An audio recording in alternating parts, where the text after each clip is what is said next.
have your attention. We're going to start the program in 5 minutes. 5 minutes.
As you're finishing your dinner and hopefully filling your glasses, I just want to remind you of a couple of things and make a few remarks as we start the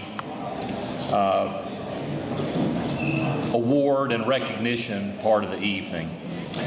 Remember that award winners, be you Captain Circle scholarship winners, getting Stoles or Ironman awards, after you receive your award, go to the area on my left with the, what do we call it? I'm at a loss. The background, the backdrop, thank you, the backdrop. And Eva, stand up, Eva, for me. Eva will take your photograph and then you can go back to your seats. Remember also there's photo booth in the back for your enjoyment. And remember for sure that this event is both being live streamed and recorded. So do not say anything you don't want to be recorded and perhaps propagated for all the world and all of posterity. I want to speak to or distinguish a couple of things we're going to talk about, and there'll be more details talking about 3 different entities that are involved with support of Tennessee Rugby.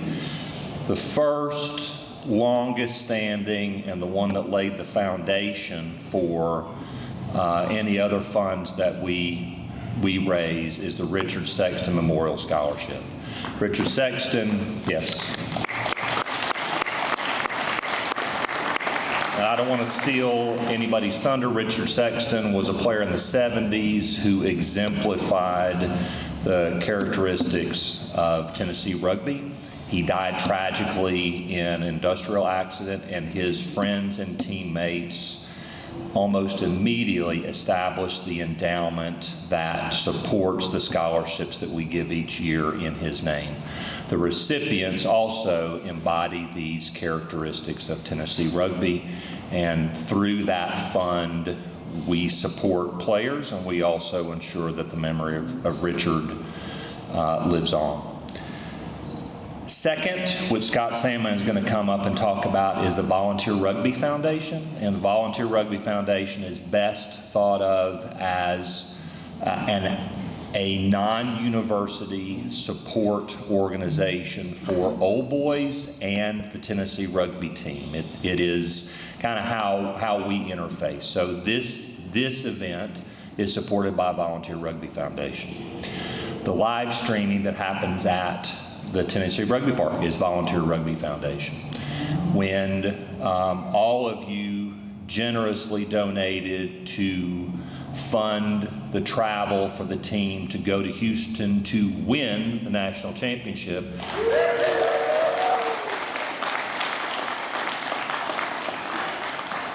that's going to be an easy applause line all night long. Win the national championship, it was through Volunteer Rugby Foundation. And so think of it as a nimble, active, and supportive way to fund both Old Boys and Tennessee events. And I'll mention one other thing. Volunteer Rugby Foundation also supports Old Boys teams who go and enter and perform extremely well in tournaments after graduation. So we have picked up the tournament fees, and Tennessee Rugby continues on with pride. Lastly is the Robertson Endowment. The Robertson Endowment is a university fund, an endowment. I'm not going to go into what an endowment is, but I'm happy to talk about it later. That is supporting the salary that we pay for Scott Tungay to continue to be here. And that endowment is extremely important, and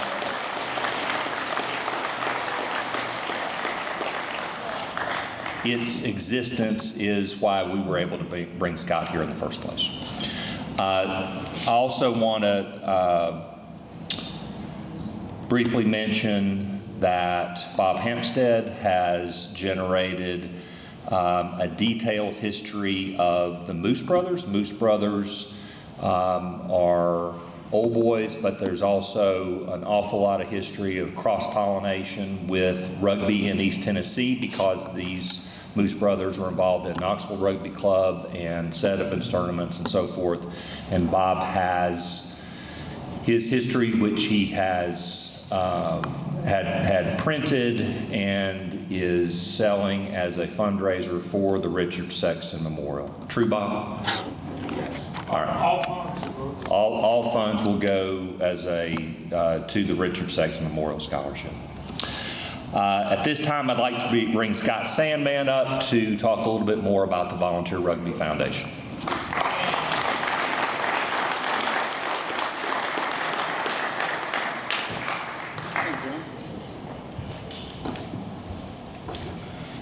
Good evening, everyone. John, thanks for using all the material and telling everybody about the foundation, so my work will be short. But what I did learn from you is, can we say national championship? Yeah. Works every time, works every time. No, last thing you guys that are sitting out there want to do is listen to a bunch of old guys tell you how it was back when, but I'm going to do a little bit of that. The first banquet I went to was in the spring of 1987. So next year will be my 40th banquet or gala. Back then, there was no foundation. It was definitely not as nice, well organized, presented, enjoyed. It was put together by the officers of the club. We would find out who could put a lease on a space in their name that hadn't been thrown out of somewhere before. It was player run. The awards were not suitable for live streaming. It was a lot of fun, a lot of social, a lot of good memories. But guys, it really flies by. I look around the room and see guys that I've known and played with forever. So you're a part of something really special. You guys know that. What y'all done is special. Want to commend you for that. You say national championship? All right. The foundation, as John said, is a 501c3 that allows people to donate funds tax-free. We've been able to really make an impact. Primarily, this thing was set up to help support Tennessee Rugby Park, and that was over 20 years ago. So over the years, we've helped fund that. The mission of the organization, and I know everybody wants to hear a mission statement on a Saturday or a Friday night, but basically, like John said, is we're here to support the team. We're here to raise money and spend money to make this program special, to make the experience special, and I think that the group of people that are here that are a part of the foundation really strive to do that, and we keep that at heart.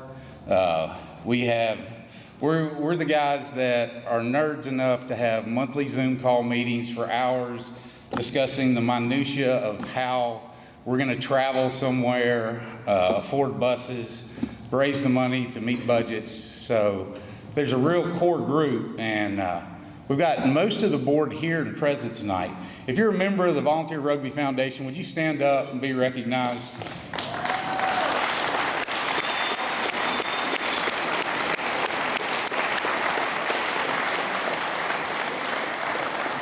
Guys, I appreciate the work.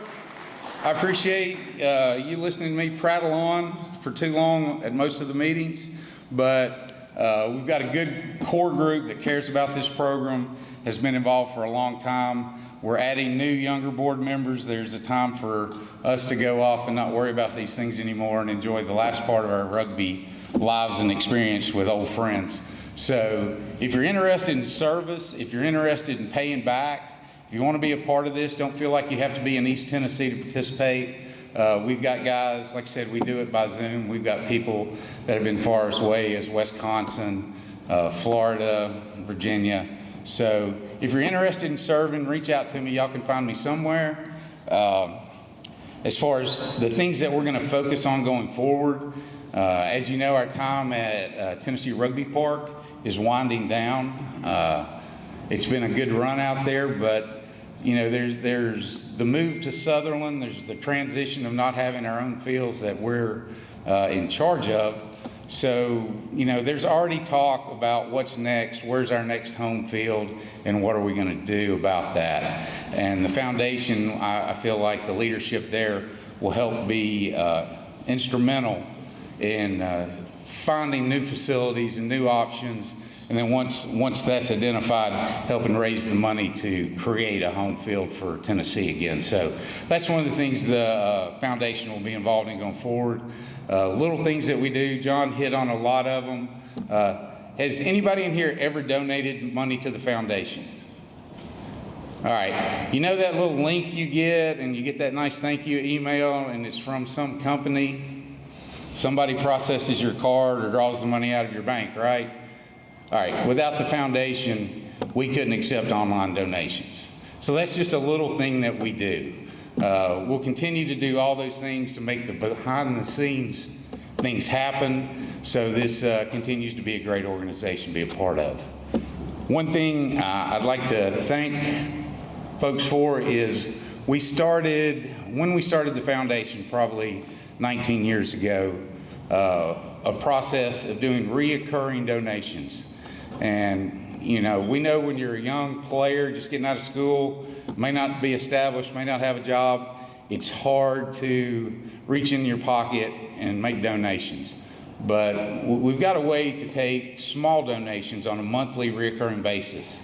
And an old friend of mine once told me, said, rugby players vote with their feet. Well, they also vote with their dollars. You know, as you go forward in your careers, you're going to find those things that are important to you, your church, you're going to donate there, you're going to find other organizations and things to be a part of. You know, the things that you love and want to see continue and grow, put your money into them. Put $15 a month away, or set it up where it's just automatically deducted out of your account. Start giving to what's important to you. Hopefully this organization is important to you. So think about making, as you go forward, reoccurring donations to this organization so we can help fund our fields going forward. We play a big role in our program manager. Where's Steve? Steve has got staff.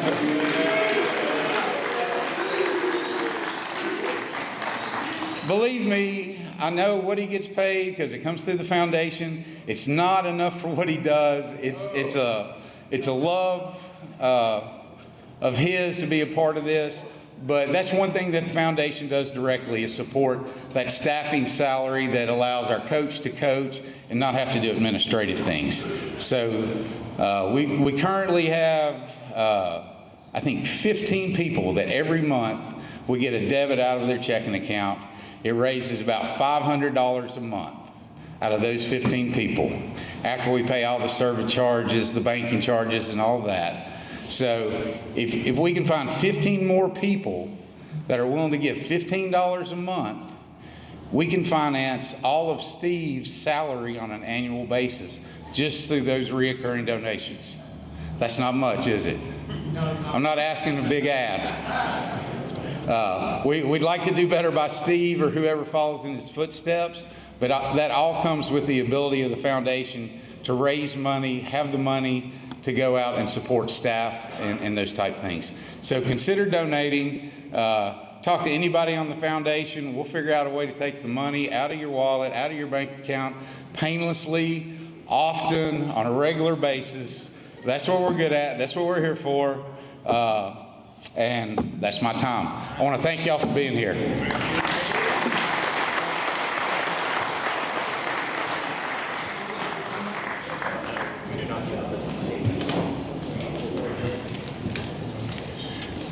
Brian Silkwood with an update on the Robertson Endowment.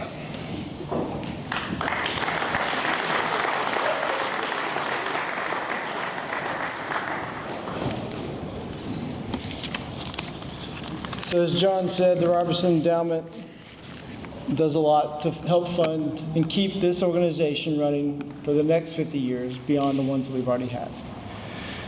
UT Rugby's been blessed by so many people who have made Tennessee Rugby one of the most successful collegiate rugby programs in the nation. From those who started our club over 50 years ago to those who joined just 50 days ago.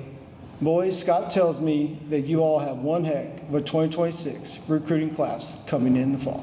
Yeah.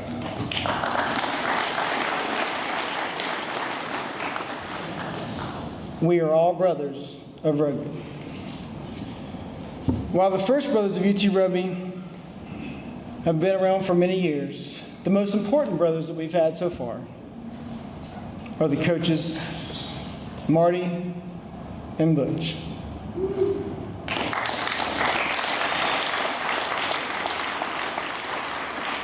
We all say thank you. The club would not be where we are today. Coach Scott, you've been the perfect man to understand the importance of the history of this club and also definitely handle the growth that you've seen in the amount of kids that we have out. Precisely 4 years ago, UT Rugby went out to raise and boldly initiative to raise $750,000 to have a full-time paid coach.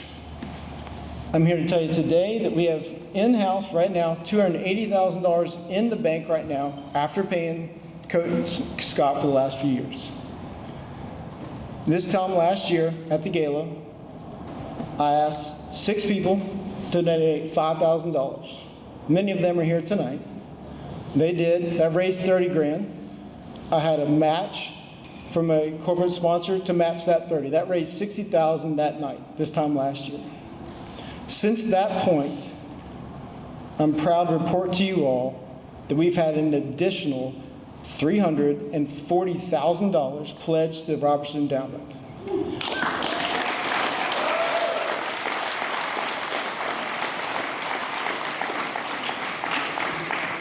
That's $400,000 since this time last year. We do hope that many of you all will consider, those that have not donated, $100 a month. You can do it over 5 years, that's $6,000. You get 20 people, there's another 120. We're trying to get to 750 while at the same time funding the coaching positions we have. We went a little backwards. The UT Endowment Office was not 100% totally open with what we are trying to do. Most endowments, they want a lot of the money up front before they start paying out. So we've had to kind of do both together. But do know that we will continue this momentum. 2 people from the endowment office are here tonight. If any of y'all do have additional questions, want to make a pledge, and on your all's tables, there's a little QPR code that says Robertson Endowment. It's not necessarily to donate, but it takes you to a specific page just for the Robertson Endowment in general. I do hope many of y'all do consider, and congratulations, boys, on the natty. Huge, huge. Scott, congratulations.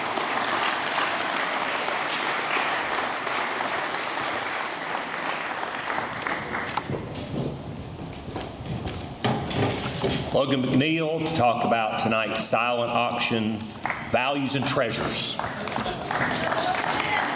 All right, I'm going to keep it very quick, but in the back left, you'll see over there, there's a couple QR codes. If you're having issues signing up, you got any problems with that, this is a good opportunity to donate passively and you get some stuff with it, right? So if you need something, come get me. All the Hounds jerseys for all of you current players out there, all up for auction right now. They're starting at $40. So, I'm just saying, it'd be good to go.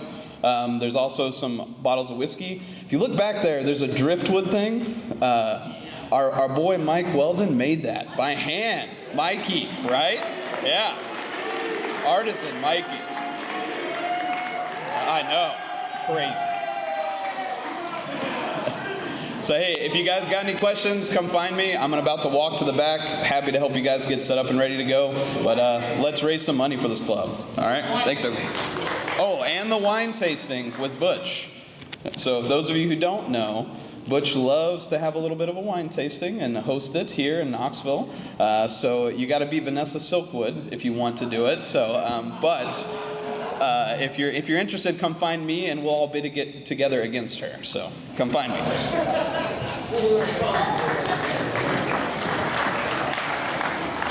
Now the first of our 3 Captain Circle inductees, presenters, Bob Hampstead and Bill Peterson.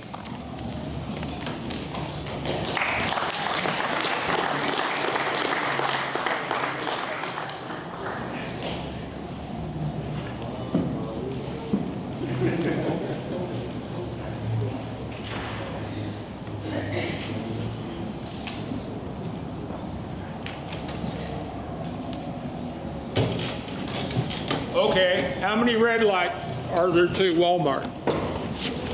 Anybody remember that? Man, oh man, what a dead audience. Okay, I'll tell you another joke. There is a Midwestern town that the county commission banded books, and their goal was they just need 2% of the voting population to ban a book in that community. And I'm thinking, did they ban all the math books? You know? So this one author got back with them, right? They banned his book. He went to the 4 big automakers, and you probably heard of this, All Shades of Gray. He sold that title. Anybody read it? No, it's rubbish. Oh, you're waiting for the movie. All right. Bill Peterson. No, you go ahead, man. No.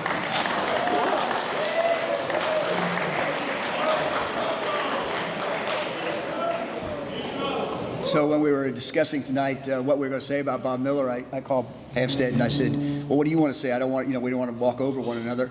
And when he gave me the background, I said, okay, I'm going to be the play-by-play guy and you'll be the color fellow. So here we go. Bob and I have known each other for 53 years. His recruitment and our first meeting is probably one of the strangest in the history of this club.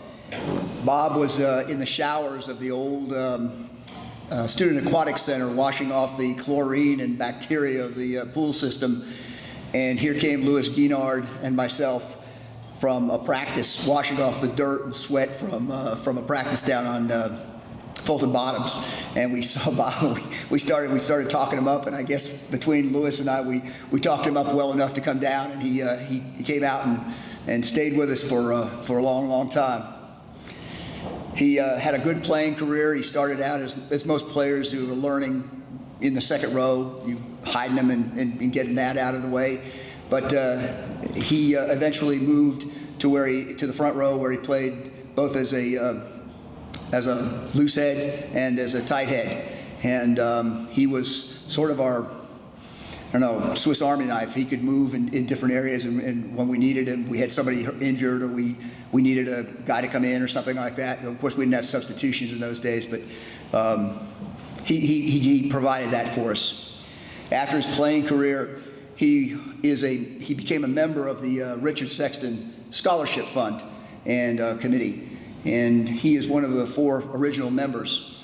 Bob has been involved in that. He has helped us in numerous ways. He's always questioning what the university is doing or what we're doing, trying to get it a little bit better, get it a little deeper.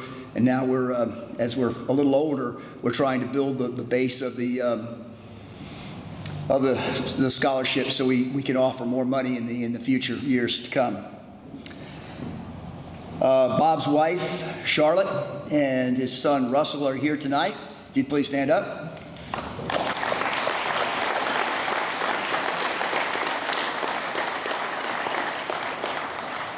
His son, John, would have been here tonight, but apparently the flights between Omaha, Nebraska and Knoxville, Tennessee don't exist. And his daughter, Beth, is filling out her fellowship, and so she couldn't be here tonight.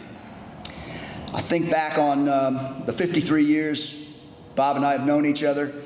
We've shared the gamut of human experience: marriage, birth of children, job changes, death of loved ones, even the birth now of grandchildren. And it has been a long, really interesting ride. And I'm going to turn it over to Bob Hampstead now. What? You don't want to? You can imagine me and Bob 30 years ago. And his 3 kids and my 2 kids were like this. We went to the beach, and me and Bob at the tennis courts just slamming the ball from baseline to baseline, baseline to baseline. And this lady sitting there reading a book in a lounge chair said, "Are you guys pros?" And I said, "You bet." And she went back to her book, thought I said, "Maybe, yeah." So that's my story. At any rate, we'd like to welcome Bob Miller to the podium here for induction into the captain circle. Robert.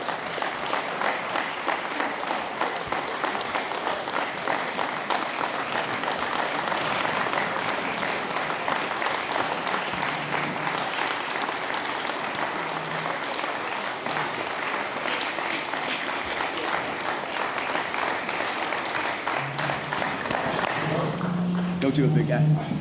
Yamaha, you obviously didn't hear what Sandman said about old men banging on about what happened half a century ago. And unfortunately or unfortunately, what Yamaha told you about the shower is true. What he didn't tell you was back then, Yamaha looked a little bit like Charles Manson. And One Punch Guignard looked a lot like Frank Zappa. So it was a little uncomfortable. So I was actually the volunteer swim coach for the first Tennessee women's swim team. So you're looking at that guy, what does he know about swimming? I actually was a swimmer. So what happened was, Richard Sexton ran this little information thing in the student center, so I went the next day and listened to him. He was a little more rational than those 2 guys in the shower.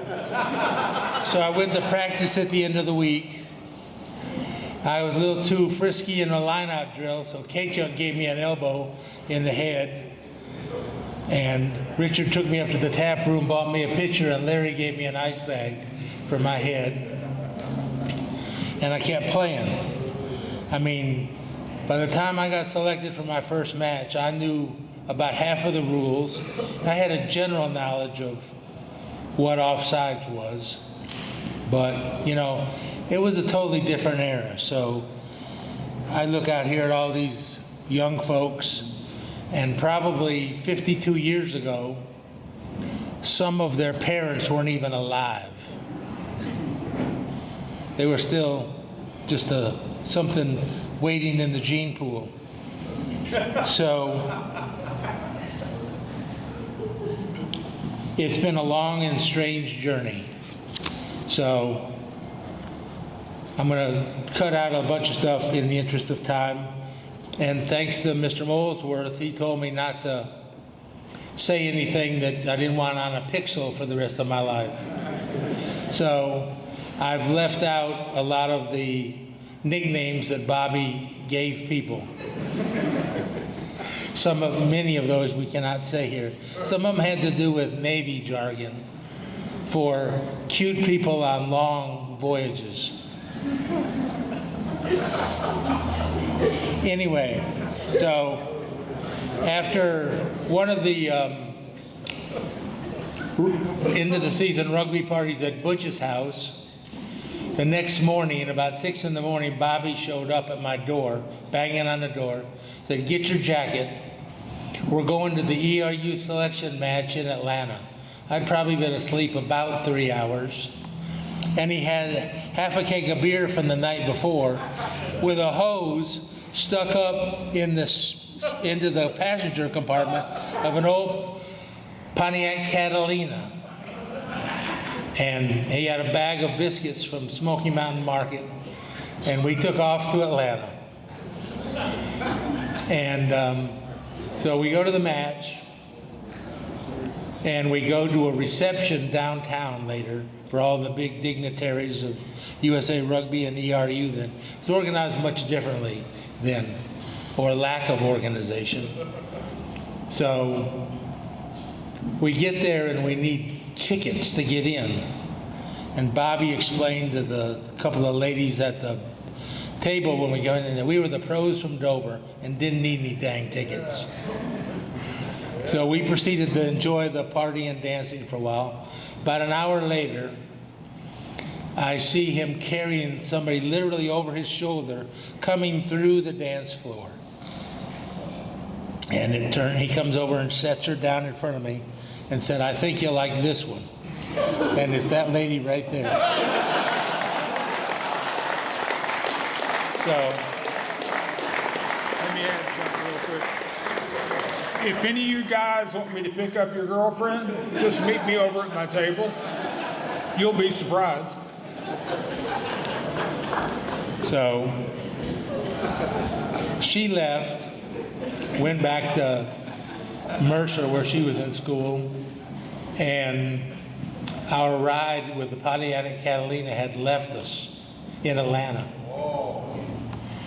So Richard Sexton saved the day and found us a ride back to, I'm going to leave out some of the unflattering parts of this story for some of the people that are here that, you know, it had something to do with meeting local law enforcement officials in Atlanta. But we made it back safely, and we're still married today. Oh, so lastly, I want to talk about one other fellow. He's got a poster back there, Tom Bradbury. Unfortunately passed away from cancer a few weeks ago. His memorial service is going to be later next week. But on the trip to the LSU tournament, we took a strange route through Bogalusa, Louisiana, and to meet some of Bobby's Navy friends. And then we went to New Orleans. This was not a good plan. So I have a picture over there of us in a female impersonator bar. We won 3 horses ass trophies. I hope that one's okay to say. And one of our captain at that time was a guy named Whit Edwards. He did not believe that they were not females. When he finally learned the harsh truth, he was crushed. Well, the next day he got crushed again because we got to LSU about 3 hours before the match, slept in the van. You guys get to travel by airplanes and everything else. We had a crappy blue Dodge van we traveled the Southeast in, and Bradbury's father's Vista Cruiser station wagon. So we were just getting absolutely destroyed. They had a couple of guys that became Eagles. So the flanker on my side was just killing Whit. So I started cheating, and I would hold him by the collar so he couldn't break, and he was really getting mad. He tried to bite me, but you couldn't bite through those old thick Canterbury jerseys. So after a couple of times more, he came out and took a swing at me, but I just happened to see it, and I ducked out of the way, and he hit Bradbury right in the side of the head. So Bradbury goes down, laying on his butt, looking up. What did I do? So the LSU guy and I laughed so hard, we could not run to the next breakdown. So we adjourned to the bayou where they had a huge party. They had bonfires and big iron pots of jambalaya they were cooking, and a massive Budweiser truck. And Tom met his love of his life. He met his wife there on that bayou. So rugby does work out in strange ways, in all great ways. So with that, I ask you to raise your glasses to salute our absent and beloved friends. Thank you. Thank you.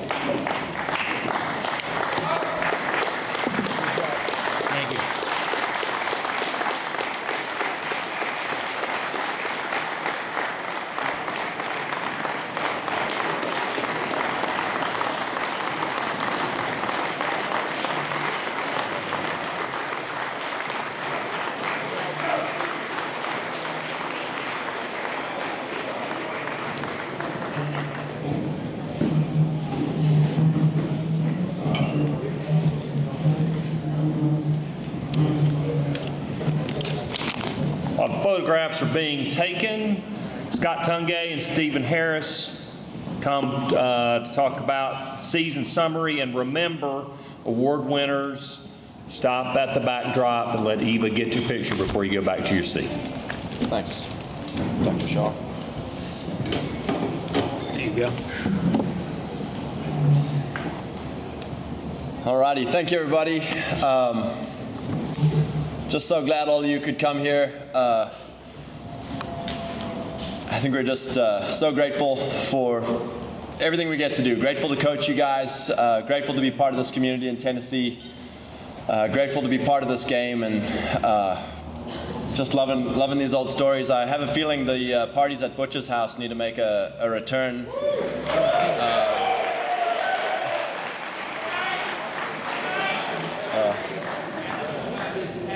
Yeah, just want to start out with a bunch of thank yous. Obviously, thank you to God for making this awesome game. I really think it's just such a privilege for all of us to be involved, and where we are in our lives, we just have so much to be grateful for.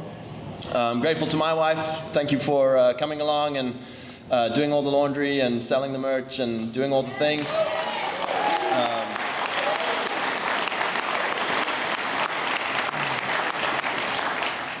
2025 was a defining year for Tennessee Rugby. We had a really hard 2024. It was painful, it was embarrassing, it was disappointing. Just the way it ended, it makes you really like, I feel like the depth of joy from this year was made sweeter because of the pain that we all went through last year.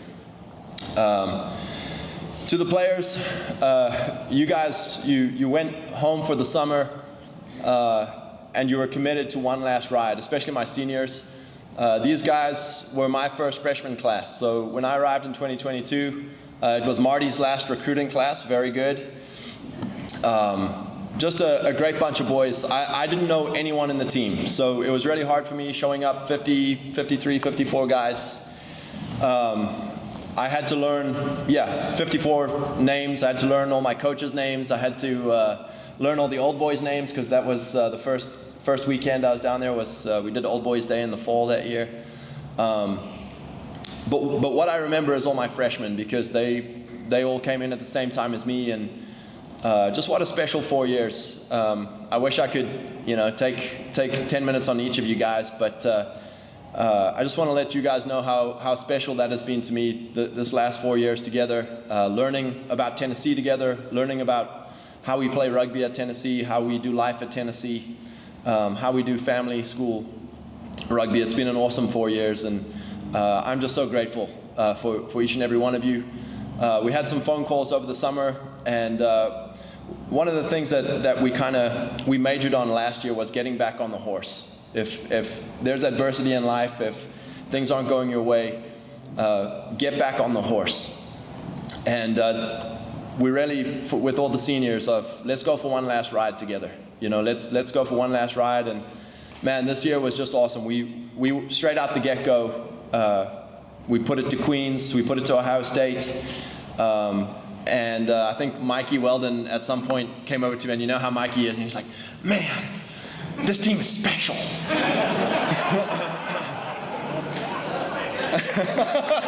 He's a little taller though. And so I think for me it's hard to you don't want to get up on your own hype. And so, just taking every match as it seems, as it came. And I remember just how nervous and how chippy the guys were when we came into South Carolina, which was our first conference game. And we were kind of in the pool of death, because ourselves, Clemson, and South Carolina were in the same pool. And basically, one of the three of us was not going to make playoffs. And so that South Carolina game, it was a death match. We came in a bit chippy. We didn't really know how we would stack up with our conference competitors. And I felt like once we made it through that game, closed that out, I was like, all right, these guys are good. The confidence is there. The willingness to take it right to the 80th minute and finish the game is there. And that's how we just went for the rest of the season. We rolled through Clemson, rolled through Georgia. LSU, we rolled through them for about 35 minutes and then decided to start hooping and hollering. and they gave us a comeback to really scare us. They went ahead of us by about 10 points with about 20 minutes left to go, so we had to wrangle it back. That was pretty much our season right there. It could have ended. Our season could have ended at TRP against LSU, and just some really, really heads-up play from a young freshman, Vince, with that intercept try. That really turned the screw for us, brought us back into that game, and from there I think maybe Joey Squirlock went up the middle and finished the game off for us, and that was a real good game for us, because I think we learned we couldn't take our foot off the pedal. And so then we rolled into Sam Houston, rolled into Kentucky, and we didn't take the foot off the pedal. They were laying under the post at halftime, tired, and our guys were on their feet, ready to tear into them in the second half. And when the big 5 guys who came off to tag team came on, it was tickets for them, and we put a real good show on there. And that SEC championship, it meant the world to me. It meant the world to me to beat Kentucky. You know, I said to the boys, that's my World Cup. I don't care about anything else. I want to win this SEC. And got it done. It was very special. I was super grateful for that. And then from then on, it was gravy. So we went to Sam Houston and took them out. Went to, had Texas A&M come to us, and just an absolute dominant display. And then we went into Houston, and that was hard. The boys had exams going on. Steve had like 3 days to find a flight and find us hotels. It was a real hard that week to try and get everything done. Parents and alumni had to raise us a whole ton of money. Thank you so much. And we went down there. We took the whole squad, which was great. Pretty much everyone went. We were so pumped about that. We got in there, had a practice. We're like, all right, we're good to go. We can start planning the photos and planning the everything. And it should have been that way, because Bowling Green they struggled their whole season. They lost 2 or 3 games. They really weren't a good team on film. And so we came into that match and they punched us in the face, and we had to dig ourselves out. A funny story about the final. The whole season, I'd been telling the boys, Brennan would come up to me and Zach would come up to me, Coach, we've got to kick for points. When you get a penalty, we've got to kick for points. We've got to kick for points. And pretty much every film, Steve and I would be like, guys, if another team, if they get a penalty, what would you prefer? For them to kick 3 points on us, or to kick down to our corner and go for a try? It's like, we want them to kick against us, kick for 3 points, because then we can restart, go back down there. And so eventually, by about halfway, these guys are confident, they're taking all the tries, they're going for the corner, they're going hard.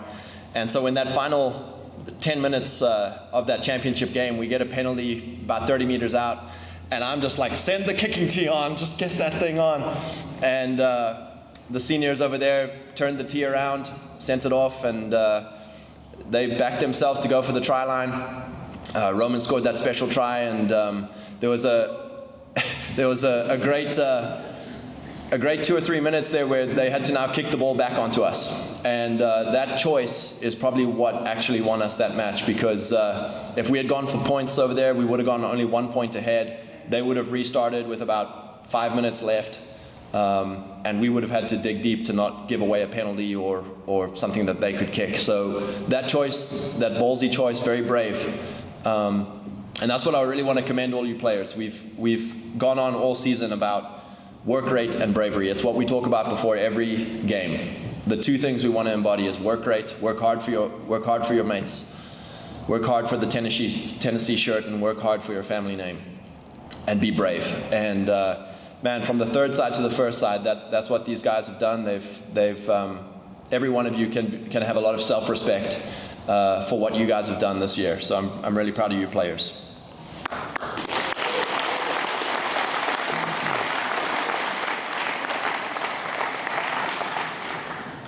To my trainers and medical staff, so Schaller, Greer, Dr. Larrabee, that was the big difference this year. At one point, Silky called me and he's like, what's changed this year? And it's like, we've been able to keep our guys healthy. We've been able to keep our players on the field. And then also thank you, old boy Tommy Lane and Forrest White, our 2 PTs who've been coming to our practices to help us out. It's made the world of difference to keep our guys on the field, keep them healthy right to the end of the season, of the campaign. Hank Marshman and Father Bob O'Donnell, thank you so much for taking interest in our boys' lives. These two men, they care for our boys more than just from what they can do on the rugby field, and I'm really grateful because it's something I can't do. As a coach, I have to, it's hard for me to do a lot of things that you guys do. And so I'm very grateful. Father Bob, thank you. Hank, I really appreciate you guys.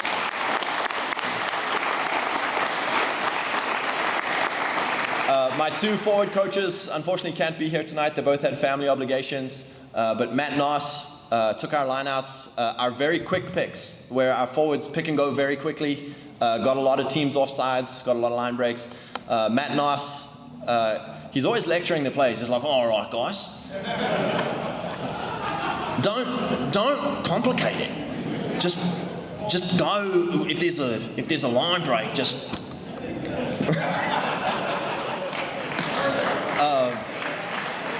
But yeah, Matt, I'm very grateful, and same with Jason Richards. So Jason Richards is. He is pedantic about scrummaging. The forwards will tell you he has them doing scrummaging warm-ups to the point of ad nauseum. But it really showed this year. Our scrum was dominant, our line-out was dominant, our pick-and-goes were dominant, our forward play was unmatched in our conference, and our forward play was unmatched in the nation. Like, our boys were just on form, and so that's a big part of that is down to Jason and to Nos. So thanks to them.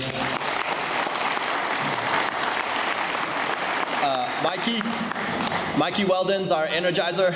He's an old boy. He played here. I think he was a thorn in Butch's side for a long time. And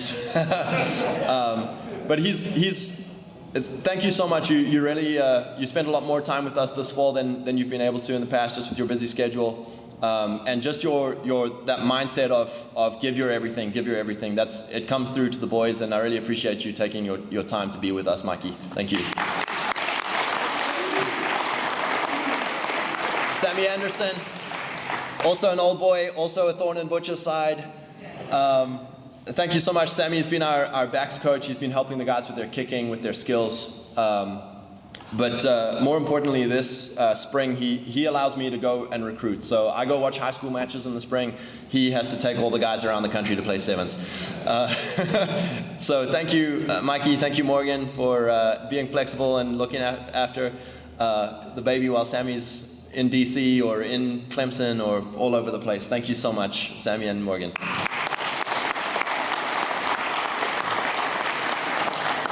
Butch, every summer Butch has lunch with me, and he says, all right, Scott, or no, he says, well, Scott, and he says it's about time for him to, maybe be done, and I always say it's a countdown to 50, so believe it or not, he has 3 more seasons until he has done 50 years at Tennessee. 1?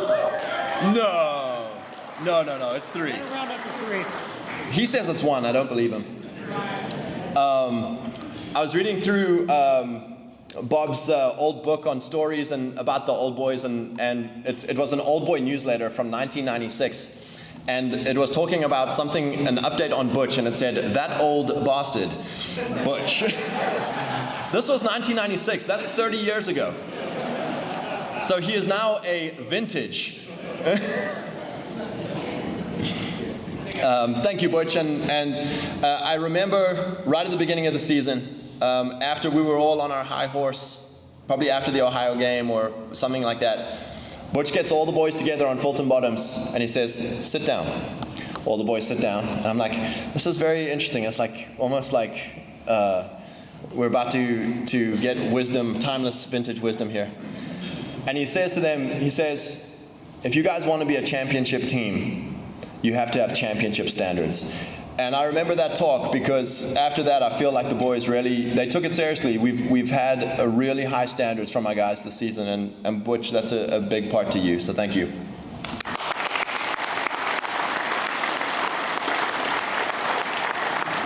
Marty Bradley at the back, thank you so much. I can't thank you enough as well. Same with Butch, same with just all the guys involved here, the alumni. it's awesome to be part of Tennessee Rugby and just being able to take over from you. And you left the machine in a better place. So I didn't have to repair anything. I didn't have to start from scratch.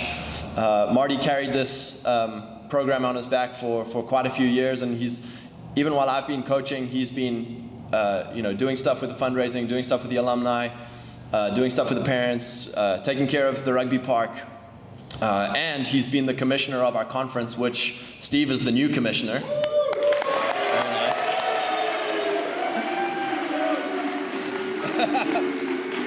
So Marty no longer has to do commissioner work, and he can now play more golf and not have to worry about all of that. But Marty, thank you so much for all your hard work, and we really appreciate you.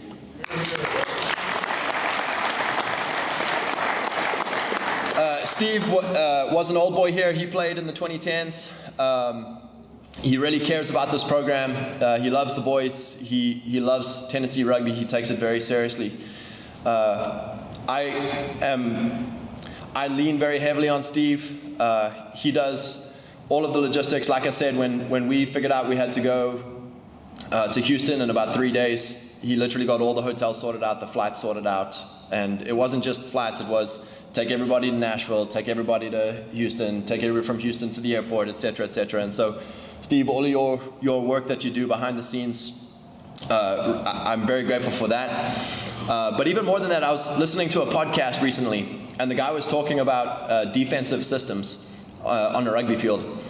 And he said every defensive coach seems to be an ex-military psychopath. And I was like, hey, that's Steve.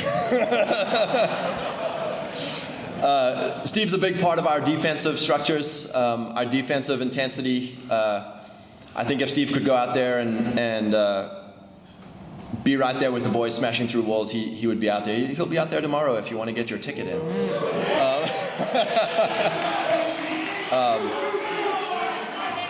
Yeah. But thank you, Steve. Really appreciate you. You're a good guy. I appreciate you being here.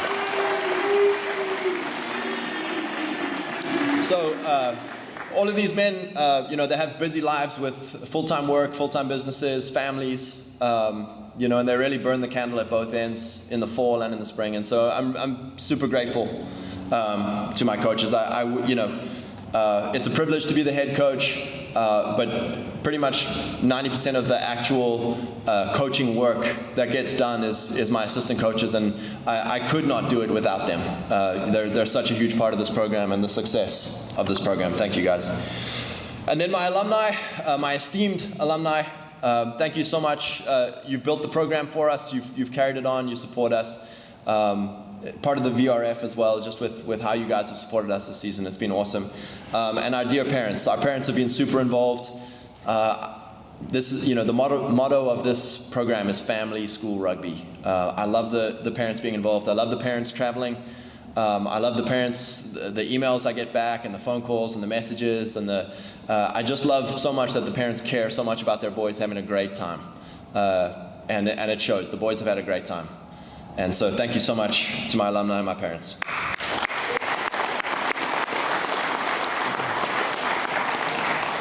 Steve, would you like to have a little chat about Joey at all, or? Yeah, why ruin the surprise? Oh, I ruined the surprise. I will say one tidbit before getting to presenting the awards is thank you again to the parents and alumni that gave. Just so you know, when we earned the right to go to Houston, we went to the VRF and asked we want to raise $25,000. That way, the entire match day 23 and some of the coaches can go, no expense. Just thank you to the parents and alumni that stepped up. We raised more than enough where we were able to take 51 players, coaches, and the wife of Butch Robertson, Miss Rebecca. And there's still money left over to help fund next year's trip to Houston.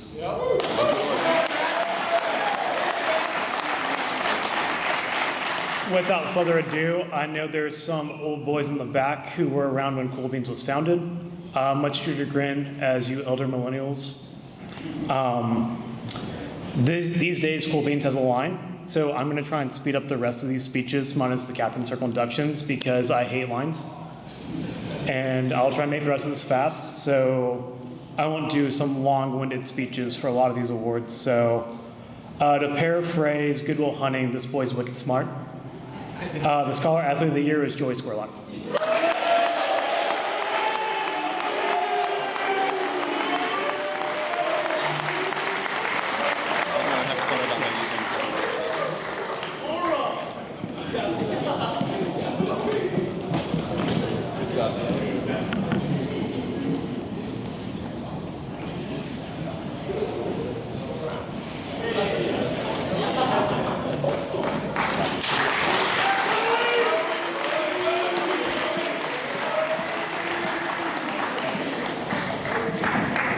This next award is affectionately known as the Kevin Hartley Award for Inspirational Leadership.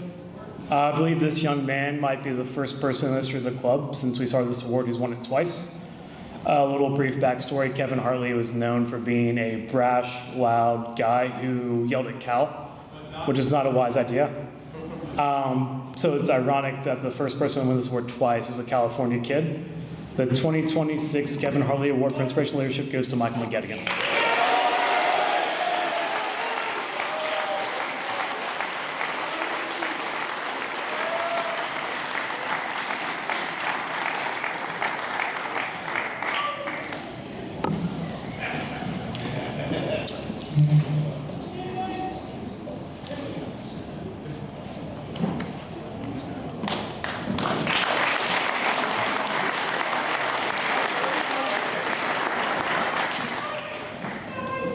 I know there is a Cool Beans line, but I do want to take a couple extra seconds to, for this one in particular.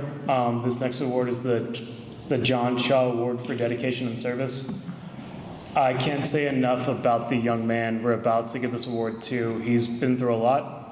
It seems like every year he's in the ER, we're taking him somewhere else. Very hard moment this past fall down in Atlanta where the match paused for him to be in pain. Very hard to watch, but he's always a guy who bounces right back up to the best of his hip's ability. I know it's been repaired twice. Been through a lot, and he's always back. He's always... I do need to jump in on this one. Yeah. Brendan made me a bet that this guy would not go 80 minutes. And so he is now affectionately named $100 Harold.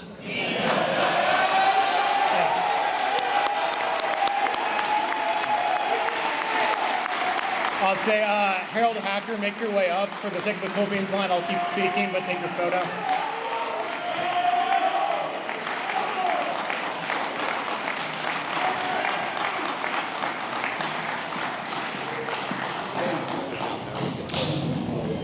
Yeah, just a little bit more backstory before we introduced $100 Harold. This gentleman right here, despite through playing multiple injuries, taking time off, he's always there taking stats for the team, recording everything, just doing all the things that makes our lives as coaches a lot easier. The data analytics we've done the last couple of years, he's taken a load off our plate, so I can't thank Harold enough. There's a lot of guys I've seen over the years that when the injuries come, they kind of step away from the team, but he's always right back at practice there with the boys. That speaks volumes about that young man's character. That's unbeatable. Yep.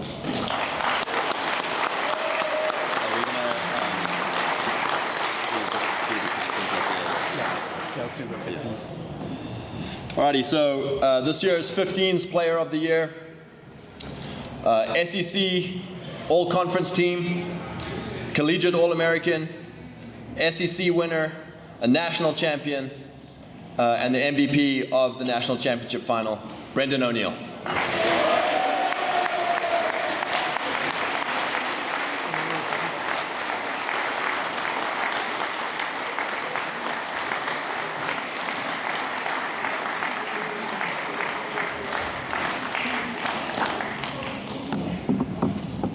Any day now, princess.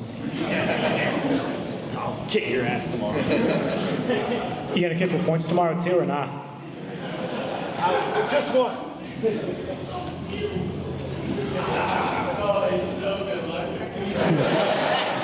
I appreciate it, Harold.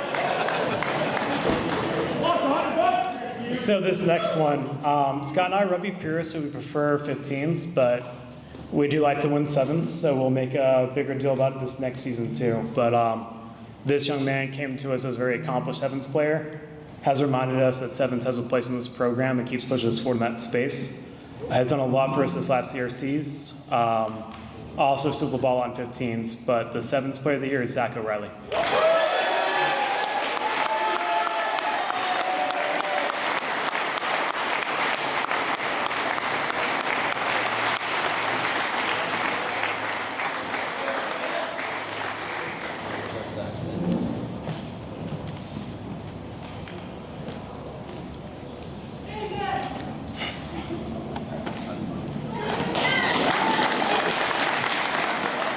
We will now bring Dr. Shaw back to the stage. We do have some Captain Circle inductees, and then I'll just remind everyone that's not a Captain Circle inductee. By all means, Captain Circle inductees, enjoy your moment, but the rest of us giving awards, just remember there is a time to get to cool beans. Now, Mike McIntyre to introduce our next Captain Circle inductee, David Molesworth.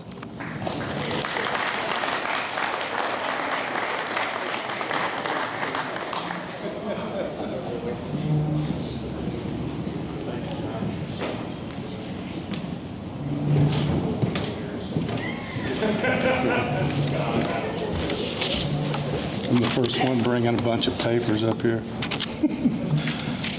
Anyway, hey, one more time, congrats to the national champion, University of Tennessee Rugby Club. Yeah.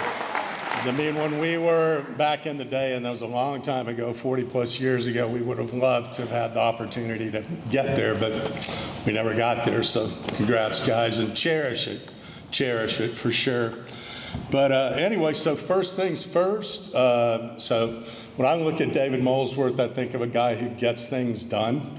And I'm going to zero in on, kind of the highlights related to some things that David's contributed to the program. One of the huge things is the Captain Circle Award, which, as you all know, has had a big impact on our program. And has definitely created excitement, created a buzz, certainly amongst the old boys. And so, it's one of these things where, David had to put in the work. He had to build consensus. He had to pitch the idea. He had to get buy-in for the idea from, people like Marty and Butch that they would support that, which of course they did. But nonetheless, he's the one who, followed a process and basically took the Captain Circle from start to finish, which was truly amazing. And I will just point out, just when I think of the Captain Circle and the many years that it has been awarded, I do want to focus in on the first group that went in. So anyway, that was coaches Butch and Marty went in that very first group.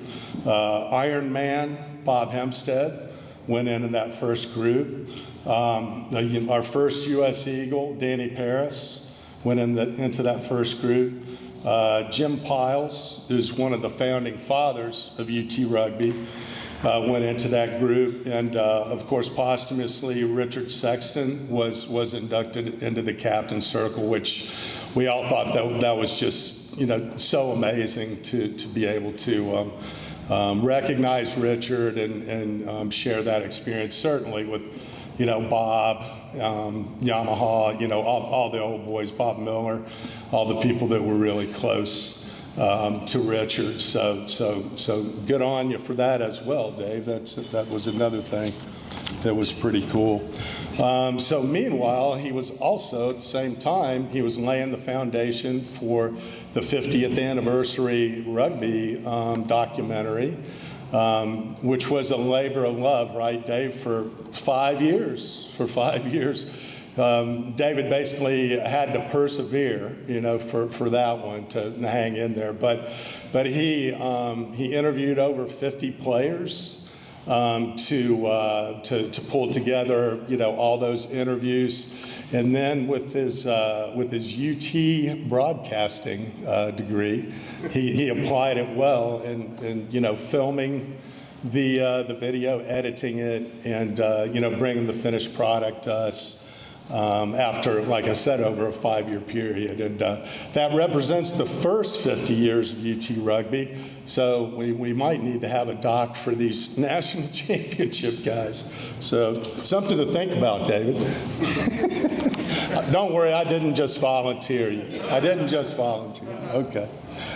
But anyway, so let's talk about Dave the player, okay? So, well, the first thing I'm going to say about David is he's actually quite modest for a scrum half. You know, now, so that translated, he downplays his contributions to our successful run in the 80s.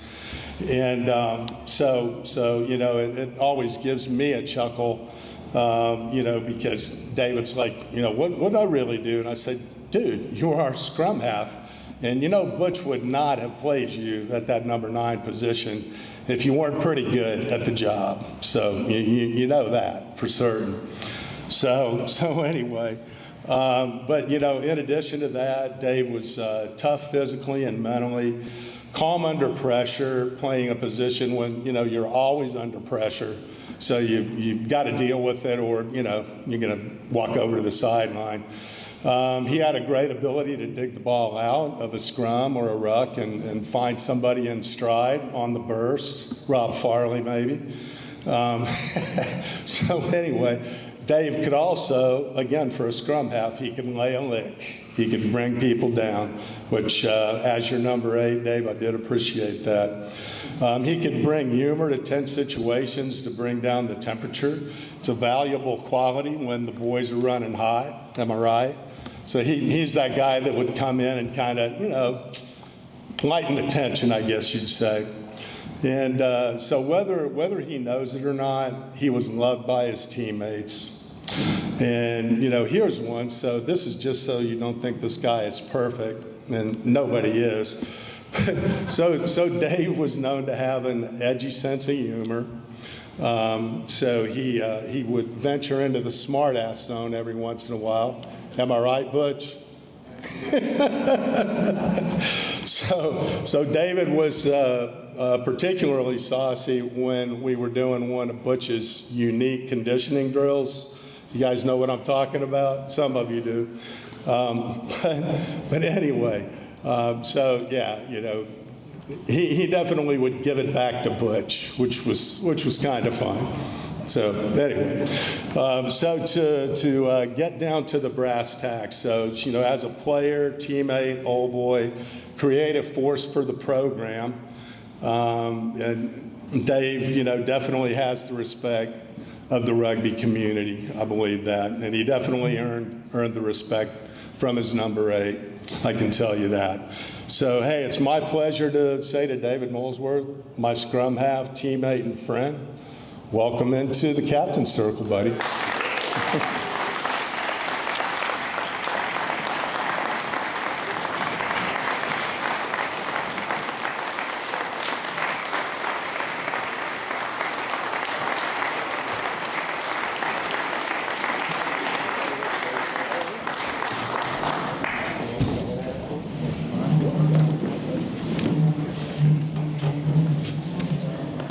Thank you, Mike.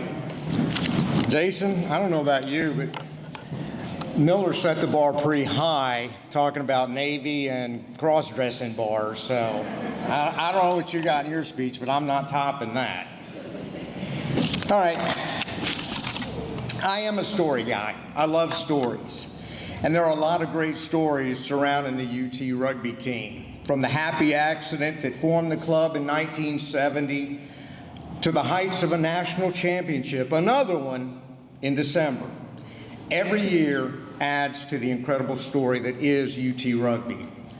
My personal story with the club started when I waddled down to Fulton Bottoms in the spring of 1981. It was there that I would meet the man that would transform a short, slow kid from Nashville into a short, slow scrum half with a dim view of punitive push-ups and carrying other humans up a hill. My first real interaction with Butch came during my second or third practice. We were doing the off the hip drill, which is where one man pretends to initiate contact with the tackler, puts the ball on his hip, and the next guy runs into him, takes the ball, and keeps the possession going. Well, somehow I got paired up with a guy named John Sherrill, who was our captain and number 8 my first season. John's 6'1", 6'2", 215, 220. Now remember, I'm going against air, right? There's nobody pushing back against me. And John is not taking it easy, right? He's the captain. He's going to show us how we practice. Every time he hits me, I go ass over elbows 3 or 4 feet. After about the third time, Butch goes, "Don't go down." So I look at Butch, and I look at John. And I looked at Butch, and I looked at John. I look back at Butch, and I think to myself, I'm a communications major, and I understand physics better than that.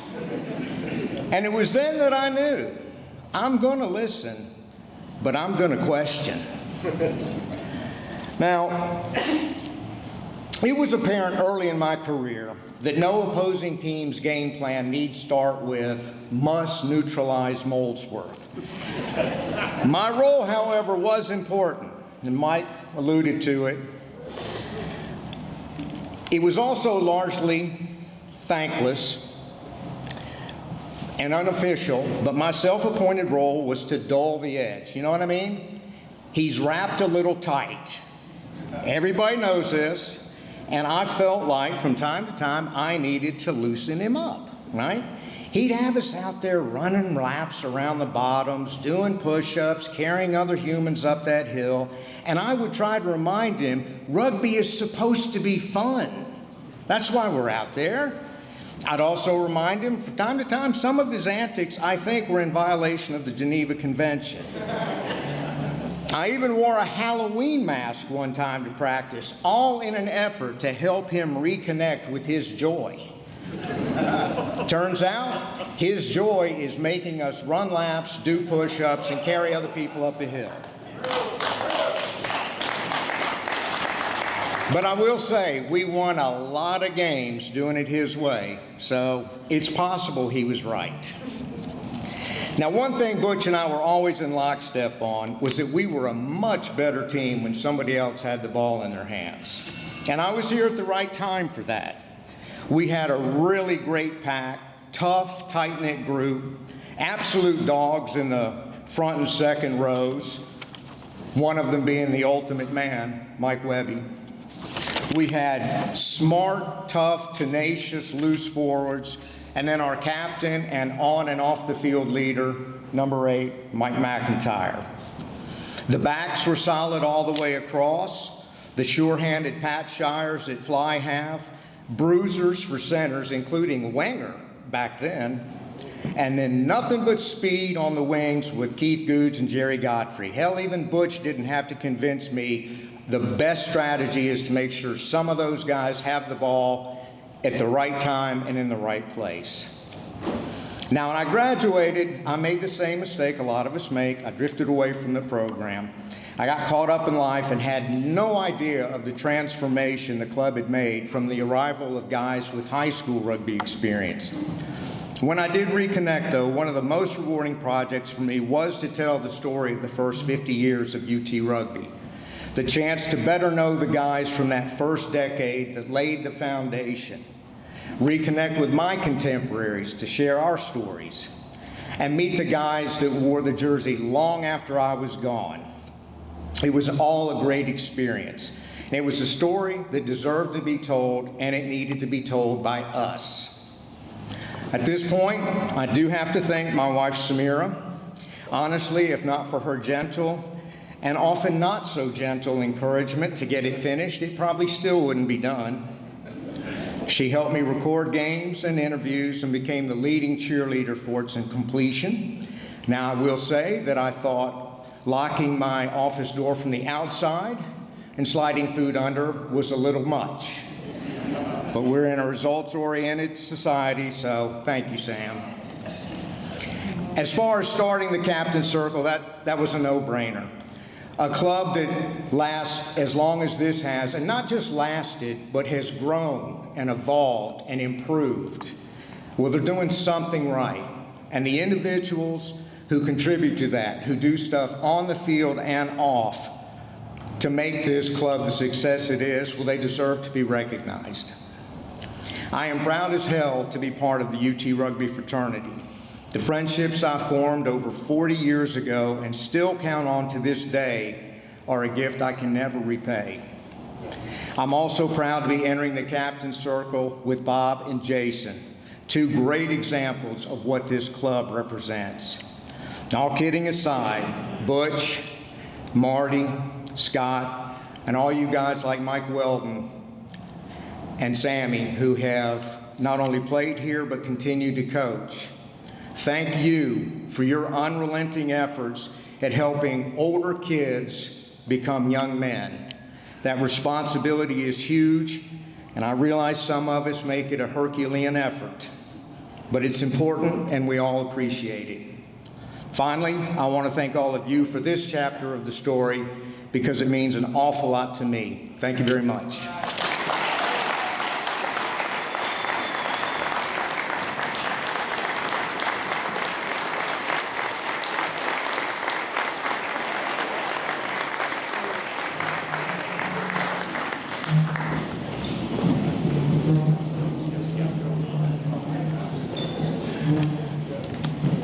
All right, unexpected me getting up here. So everyone knows the auction online closes at 10 p.m. now. So I have updated that a little bit. Yep, now there you go. Got a thumbs up from Vanessa, so you know I'm in the good here. So those of you who still are interested, please come find me. I'll be standing in the back. So I know got a little more things going on, but right at 10 it closes. So if you want to get online, get some of the good stuff, let me know. And all VRF guys, will you please come up here real fast? Brian and all the VRF board members, please come up here real fast.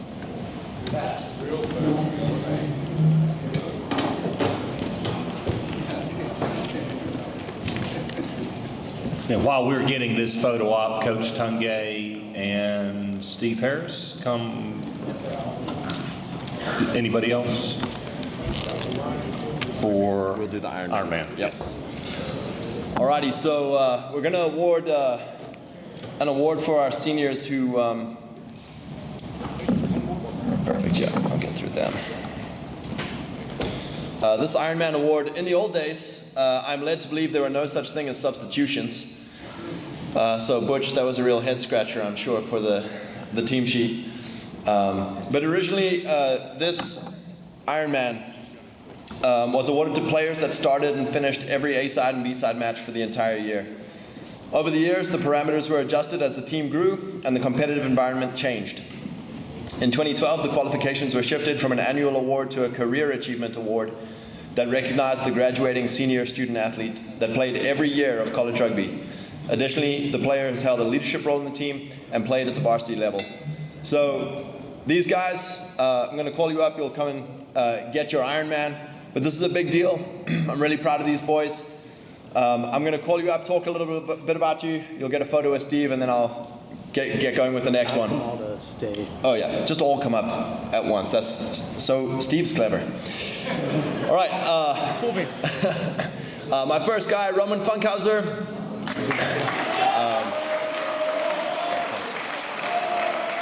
So Roman came in as a freshman, and right from the get-go has been one of my go-to guys. He was instrumental in winning me my first SEC in his freshman year. He also had an intercept that was very important. And just one of my top guys, and I'm really proud of you, Roman. Aiden O'Connor.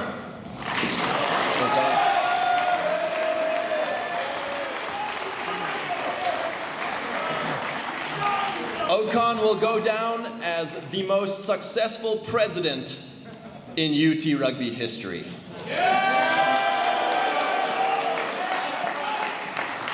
I'm really proud of you, Ocon. One of my top guys. So great. Feebig, your name's down here, but I'm not calling you out. Do you know why?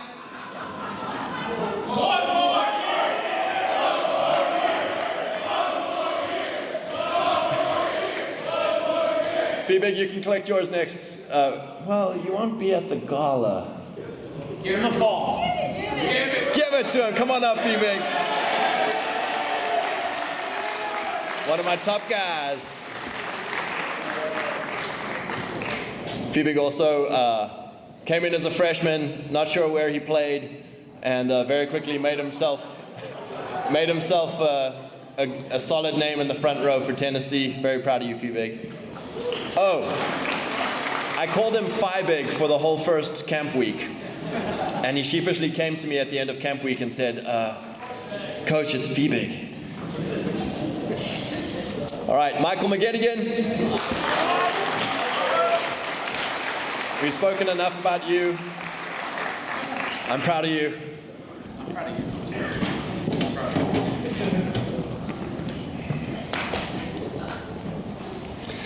Joseph Squirlock, the mustache, the legend. Started as a freshman and one of our best guys. Very proud of your defense, especially Joey. Brendan O'Neill. Brendan came in as a transfer my second year. It was his sophomore year. And very quickly, I was very grateful because that cannon of a foot really helped us out a bit. I'm very proud of you, Brendan. It's been a great time.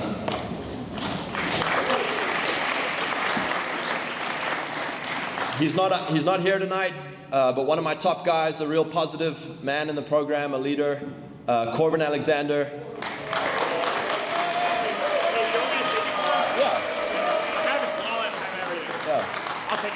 It just so happens that Brendan is friends with Corbin, so there we go. Alrighty, Leo Bonifacio.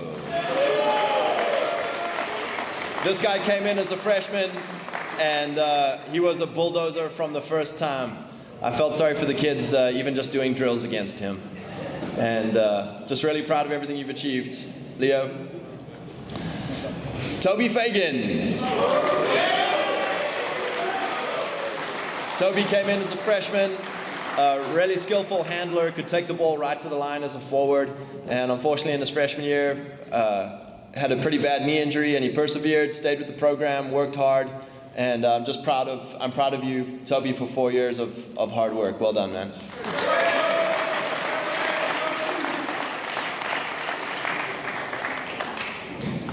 And then something I didn't say about 4 of those guys, Brendan, Roman, Mike, and Okan.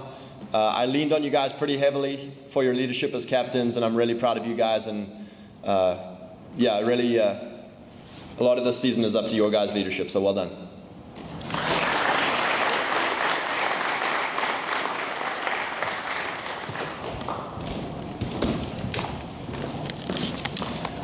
Next, I'd like to bring Tim and Duncan Bentram for the Resiliency Scholarship Award.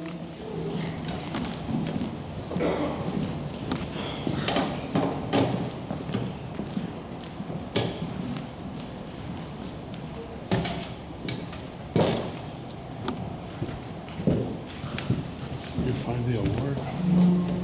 Hi, I'm Tim Bintram. My son Duncan. We're a rugby family from a small beach town in Maryland.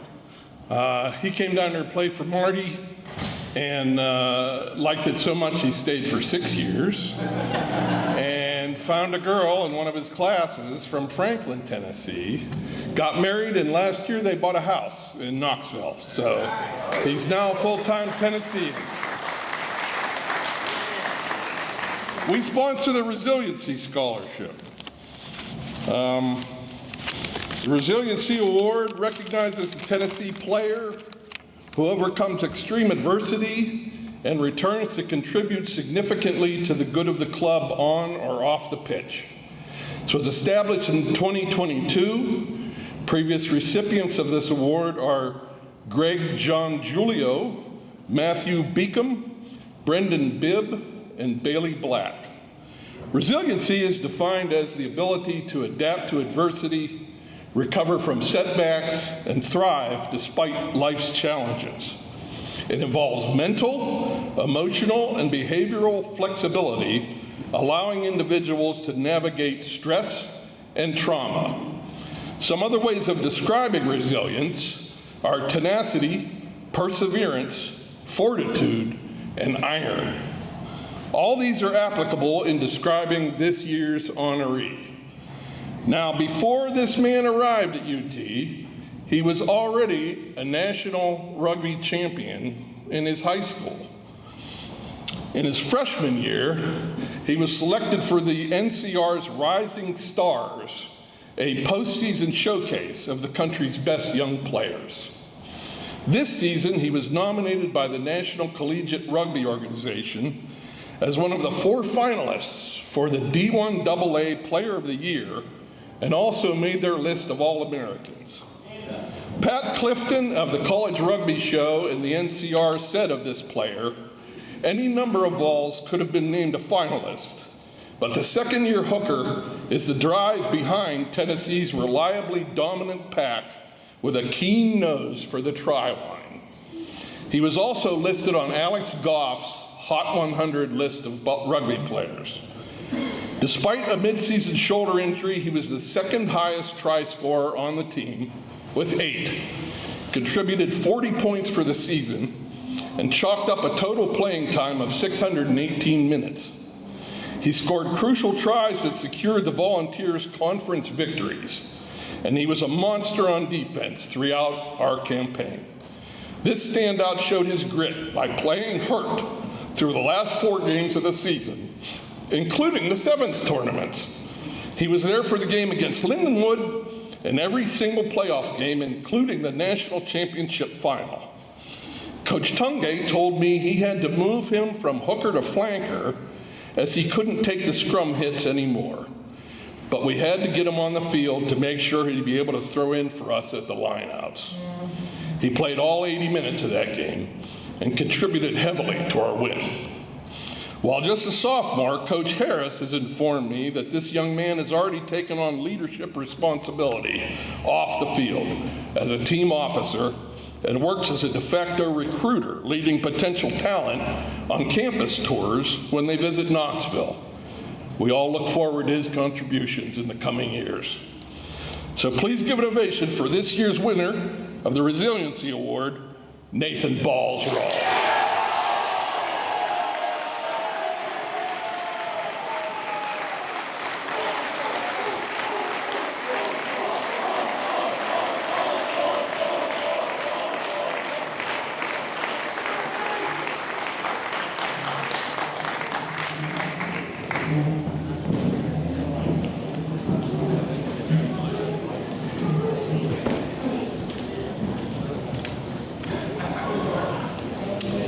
Bill Peterson and Bob Miller joined me on the stage for the Richard Sexton Memorial Scholarship Award.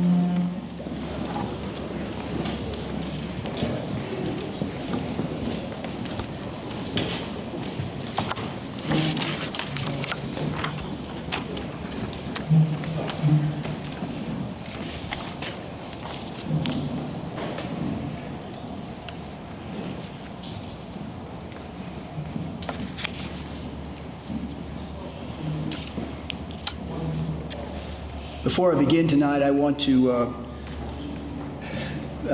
speak about the passing of Tom Bradbury. Tom Bradbury passed away on 4/12 of this year. He was my roommate my senior year. He was twice vice president of this club, which left him with the unenviable task of having to line the fields for every home game. Tom did it cheerfully. He would be down on the field with his 1964 Dodge Dart and the chalk on the hood of the car and wandering around, putting down the lines that we needed. He was our blindside flanker. He was a good ball carrier. He was a good tackler. And he was a graduate of the first class of the veterinarian school here at UT. If you didn't know the history, we didn't have a veterinarian school. You had to go to Auburn to get your veterinary degree. And Tom was in that first group. So his passing is it's been tough for me. Speak about the committee, the RSS, the Richard Sexton Scholarship Committee. The people who make it up are Susan Sexton Campbell, Bob Miller, John Shaw, Brett Jones, who couldn't be here tonight. His son had it was a personal matter, family matter. There's me, and there's a guy named Chris Finch. And Finchy couldn't be here tonight because he has responsibilities in Carolina. And I just want to say something about him. For 45 years, this man has been the liaison between the university and the scholarship. He has been the guy that has told us how much money we have to spend. He has told us whether or not the candidates that we have selected would meet the criteria of the scholarship.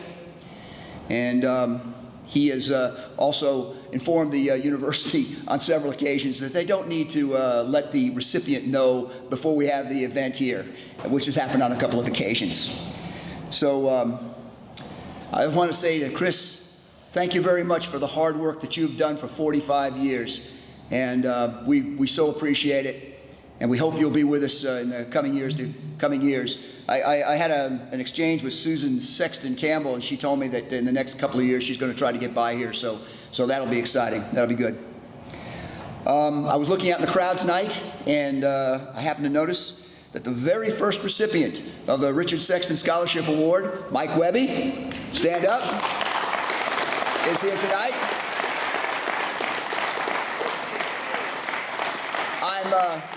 I'm embarrassed to tell you, I won't tell you, I'm embarrassed to tell you what we gave him, but this is all we had. So, it helped him along, I guess, a little bit. I guess, Mike, hey? Yeah, okay, all right. A little went a long way. Yeah, that's true, that's true. I left a picture back there of Tom Bradbury. I took something from his obituary. It said, he was a humble leader with a lifelong commitment to serving others, friends, and strangers alike.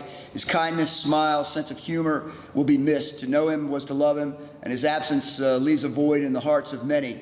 I think if you look at the picture, you can see his wonderful smile, you can see his cheerful demeanor, and then you also get to see those gigantic hands that he had. I guess if you're a veterinarian, you need to yank a calf out of the internals of a cow. I guess it comes in handy. So God rest you. God rest you, Tom. Bob? Yes, sir. I'm going to give you a few facts and figures besides that. So this is both exciting and a little disappointing. Right now, after all these years, we've got $160,000 in the fund. Now, the university keeps a pretty tight hold on that. So what we're able to do is give out scholarships basically on the interest earned that year.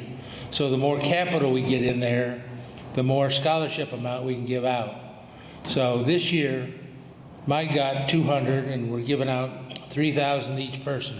So we're happy about that, but I think we can do better. So y'all remember that next time you get the email from the university with the big orange give. It's real easy to click all the boxes. You can click Robertson and you can click Sexton. That's it. All right. So let's get to the meat of it. The first young man who's the winner of the Sexton Scholarship is Bailey Black.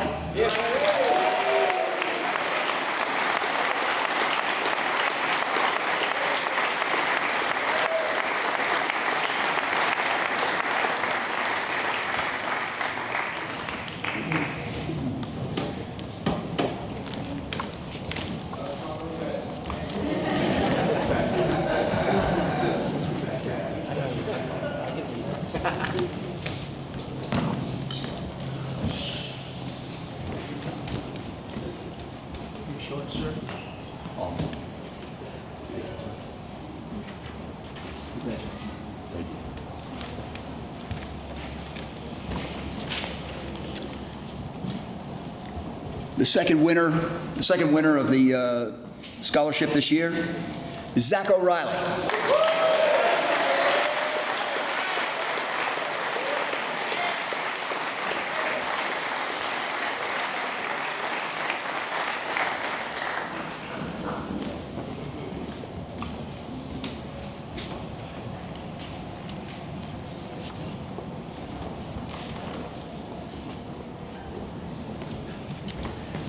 And the third winner of the scholarship, it's Will Grant.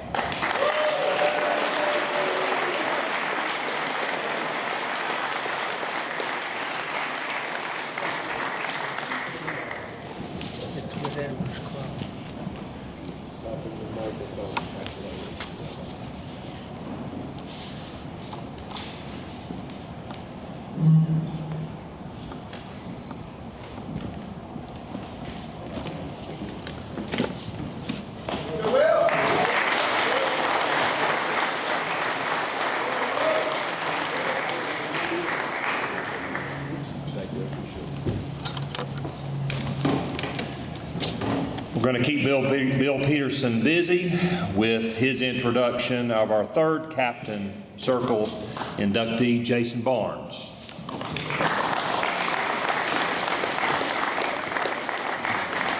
Unlike Mike McIntyre, I didn't bring enough paper up here.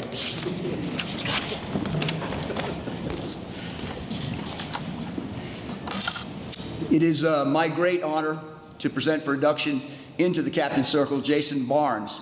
And I want to read his accomplishments first. Two-time Ironman, two-time Ultimate Man, 2 years as captain, 4 years on the Mid-South All-Stars, 1 year All-South, two-time Sexton Award winner, and a member of the All 50-year team. I'd say that's a pretty darn good resume, pretty good CV if you ever.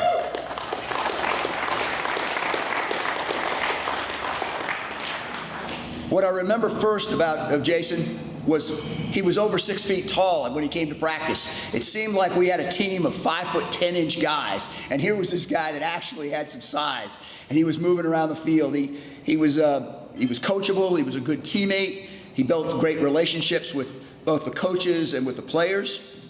And as he progressed in his years, in his career, we began to get better players into the program. And Jason welcomed those people in, and it really helped, obviously, to improve the program and make us a little bit stronger. By the time Jason was elected captain, I felt like we had a very formidable team. But our biggest problem was we had MTSU with the Foreign Legion. They had guys from Argentina and England, and they had them from all over, South Africa, I think, if I'm not mistaken. And we had North Carolina, and we had Clemson. And we could get past one, but we couldn't get past the other two. And it was very frustrating. I know it was frustrating for Jason, and it was frustrating for our coaches and the players. Man, they were just a little bit better than us, and boy, we had some good guys. We really did.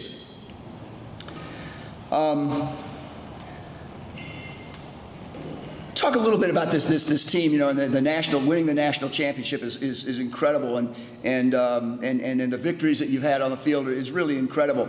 But it's also about the development of young men that are going to be contributors in our society. And Jason Barnes is the epitome of that.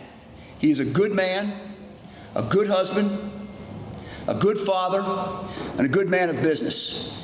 Please welcome to the podium for induction into the Captain's Circle, Jason Barnes.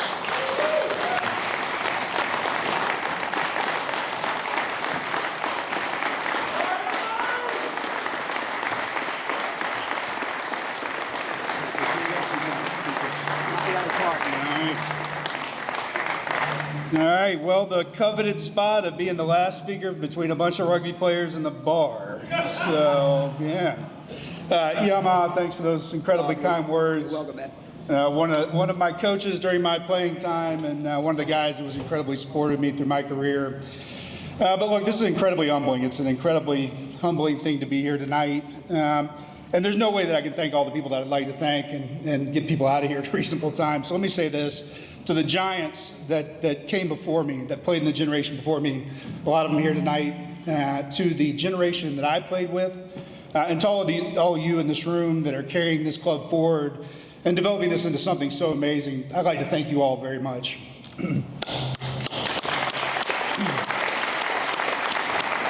I'd also like to thank my family, my beautiful wife Erica, my daughter Emma, and my mom Bonnie here tonight to join me. Thank you for being here.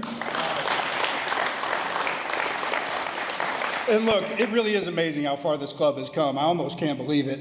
Obligatory national championship comment here at this point. But I think the thing I'm most amazed about is that every player these days has six-pack abs and a 4.0 GPA. And I can tell you in our days, the only six-packs we had came from Milwaukee. And I think I did have a 4.0 GPA, but I was here for 5 years. You have to add every semester together, and you probably get to a 4.0. But look, I've always felt very blessed to have rugby in my life. I came here as a freshman. I didn't really know anybody. It's a huge school, and I felt really lost. I had no community. I had no sense of connection. And then, you know, one day, by happenstance, I met a guy named Trevor Redden. And Trevor was a rugby player, and he tried to convince me to come out and play rugby, a sport that I had never even really heard of, had no idea what it was about. And I was pretty hesitant. I wasn't sure. So Trevor drugged me out to a, we'll call it an upstanding citizens event at Tom Jallo's house that may or may not have ended with a fire extinguisher being set off at the end of the night in the house. And after that, I'd seen enough. I was in. So I come out, and rugby really was what I needed. It gave me that sense of connection. It gave me a family, and it taught me so many lessons that I was able to use both in my time here at Tennessee, but also in my life and my business career. So I'll do my best to share a few of those. I'll try to do it quickly. Butch told me if I go too long, he's going to make me play tomorrow. So I'm going to try to be quick. But the first lesson I learned here was this: surround yourself with people better than you and be willing to follow. I'll never forget my first game. It was at Tennessee Tech. I probably had 5 or 6 practices under my belt, just learned about the game. I got selected to play A-side second row, and I think it's because I was tall. And oh, by the way, probably only had 15 players, so there wasn't much choice really. So I get selected to play A-side. I'm standing there getting ready to kick off, and to be honest, I'm terrified. And I must have looked it because Brian Halfacre, and some of you may know Half, and those of you don't, Halfacre was a wrecking ball with legs. So Half grabs me by my collar and he goes, "Hey, dummy, just follow me." And so we kick off, and this poor kid catches the ball. And Half hit that kid so hard, I was pretty sure he might have killed him. And so the first thought that goes through my mind is, damn, I'm really glad this guy's on my team. And the second thought that went through my mind is, my God, I've got a lot to learn from these guys. Guys like Half, guys like Scott Jones, an Eagle, one of the best to ever put on the orange and white. Guys like Barkman, Silkwood, all kinds of guys that were on that first team that I played with. I mean, these are guys that really knew the game, and more than that, they took the time and the energy to drag me along and show me what I needed to do. And I learned an incredible lesson from that it's best to be around people that are better than you and know when to shut up and know when to follow. But also know when to be that grizzled veteran that's grabbing the guy that looks scared as hell next to you and dragging him along, because that combination of somebody willing to lead and somebody willing to follow is really powerful for both people. You know, the other thing I learned from that first season was you can rely on your strengths, but you better be working like hell on your weaknesses. And, you know, I got an Ironman that first season, and it was back in the days where you played every A-side and every B-side game, and I don't know how I survived. But, you know, I got by on size. I got by on a willingness to be around the ball. I got by on, you know, just a willingness to leave it all out on the field. But I knew that if I was going to be anybody that was going to contribute to the club, that I had a lot of work to do. So groups of us, you know, Brad Colson sitting over here, Jeremy Linney, Tom Jallo, lots of players that I played with during that area, Jeremy Linney. We'd run on off days, we'd play touch, we'd watch tapes of games, and I mean literal tapes. We watched it on VHS. Some of y'all may have to Google that. And we were also surrounded by incredible coaches. So Butch, Marty, Yamaha. There's no way I can ever thank you enough for what you invested of your own time back into us as players. I mean, these guys had us over to their house. They gave up their weekends. They drug us around to tournaments. They put up with our absolute foolishness. Just really incredible that first year. So we were very lucky about that. You know, look, another lesson I learned is just about communication and being real clear and concise in your communication. Now, rugby is the ultimate team sport, and if you're going to win, you've got to be connected down to the last man. But there's no time on the pitch to have long conversations. You know, you can sit around pre-gaming all you want, talking about strategy, but on the pitch, it's got to be really clear. It's got to be, you know, punch with you on your left. It's very clear, it's very tight, and it's very concise. Barnes play, and if you don't know what that is, Barnes play is after the refs made 5 or 6 bad calls in a row. Jeremy Linney, who was our incredible scrum half, would pass me the ball at exactly the right angle so I could run the ref over and then help him maybe readjust some of his decision making in the future. But I think that is just something that carries forward in life. Communication is really important. Being clear and concise is important. And I also think being really direct in your communication is important. So I think back about the times where, Butch, Marty set me down privately and had conversations with me about how I wasn't living up to their expectations, how I wasn't living up to my own potential. And those communications are hard, but they did it in a way that made me know that I got to step my game up. So be willing to have those hard communications with people. The last thing I'll say to you current players is, if you look around at the guys you're standing next to, these are some of the finest people you'll ever know, finest people you ever know in your life. And all of you are going to get busy. You're going to leave UT at some point. You're going to start families. You're going to start careers. And you're going to lose touch. It's going to happen. What I would tell you is that staying connected is hard. Put that hard work in. It's really meaningful to stay connected. My dad died just before Christmas this year, and I was getting bombarded by emails, texts, calls, people saying, hey, I got your back, man. What do you need? I'm there for you. That's the power of a lifelong friendship. Those take work. Put it in. It's 100% worth it.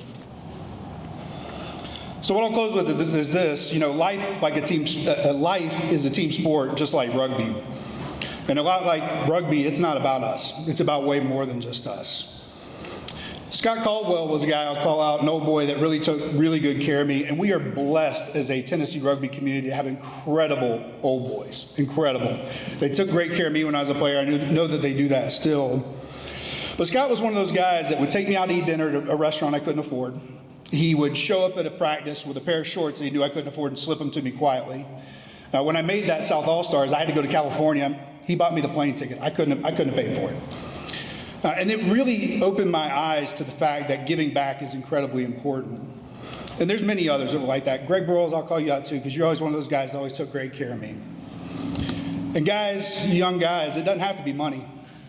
When I was at Tennessee, I was dead broke. I left here with a net worth of negative $60,000 in student loans. It doesn't have to be money. Your time is the most valuable commodity that you have. And giving that back to others is the most powerful thing that you can do. And so I'd encourage you to find something that warms your heart, that you believe in, and start to establish that habit now. When I was here as a student athlete, I thought a lot about success. And I thought about my success, the team's success, and then I went on to a career and started thinking about promotions, how can I be successful?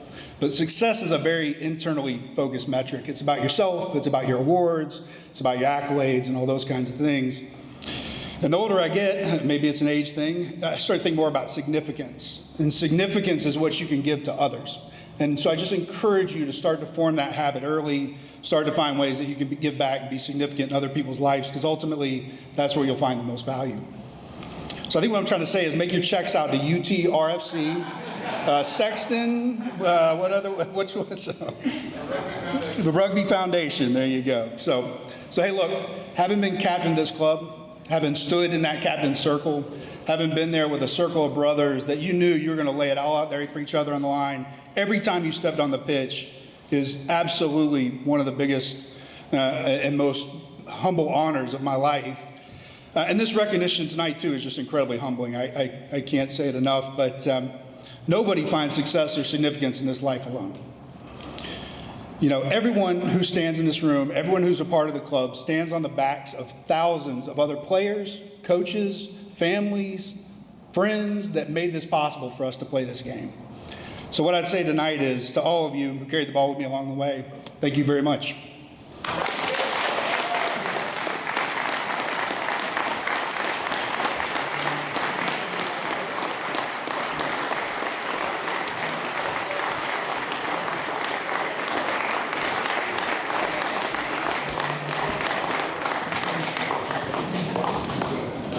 Before we go on to the next thing, hey, Logan, what's happening in that silent auction? I'm sorry. Closes at 10. If you guys are going to win something, you should get a text or an email. Come find me in the back if you want it now. I'll also be at the field tomorrow, so don't feel the need to come get me tonight. That's it. We're T-minus 24 minutes and counting, so get those bids in. I'd like to invite the captains, Michael, Brendan, Roman, and Aiden, up to the stage now, please.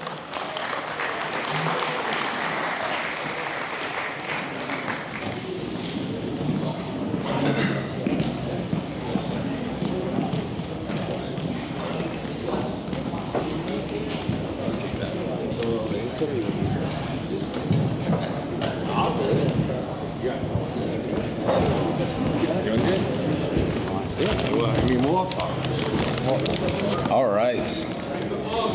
2025 national champion.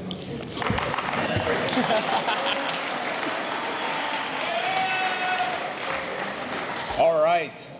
Behind every great man, for the most part, is a fantastic woman. And we have been very, very, very blessed with everybody in this room and everybody that supported us through this time. It's been an incredible year. But there are 3 ladies that we would like to recognize today. I guess technically 4.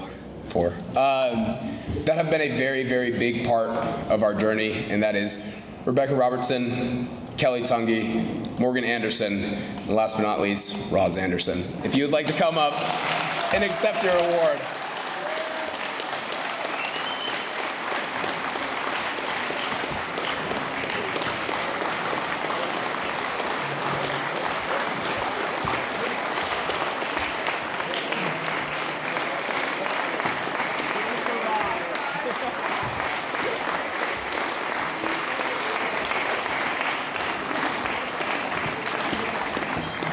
Now, the tiny little flowers that Morgan is holding right now, those are for her 1-year-old daughter, Roz. That's been a very big part of our story, of our club story. I don't want to get super into it, but Roz has been a big part of it.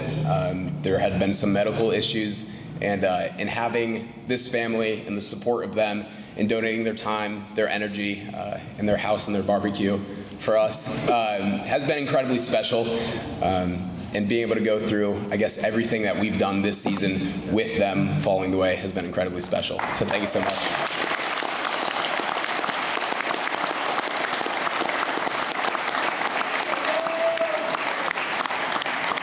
And then while we're all up here, if we could get the rest of the senior class up here as well. Come on, let's go.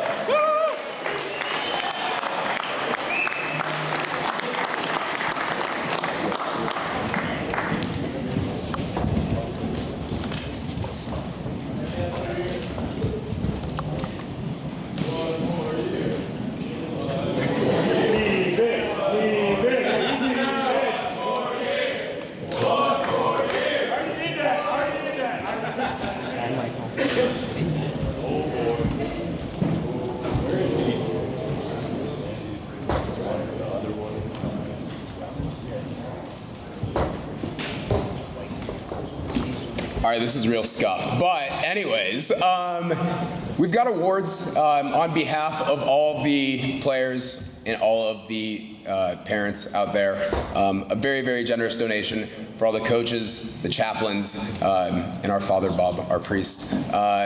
Pretty cool stuff. If you'd like to come up here and receive it in no particular order as well. I think you guys kind of know who you are. All right, I'll go first. Hey, Coach Mikey.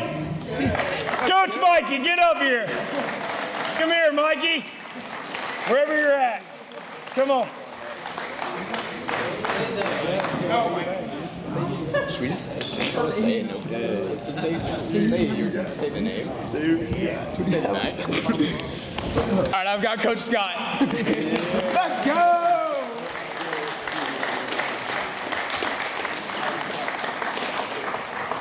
Coach Sammy Ewell.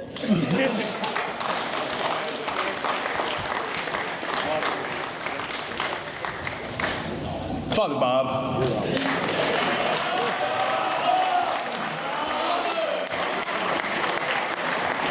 Coach Nate. Let's go, Barnett! Coach Marty Bradley. Coach Butch. Coach Steve. Coach and Chaplain Hank Marshman.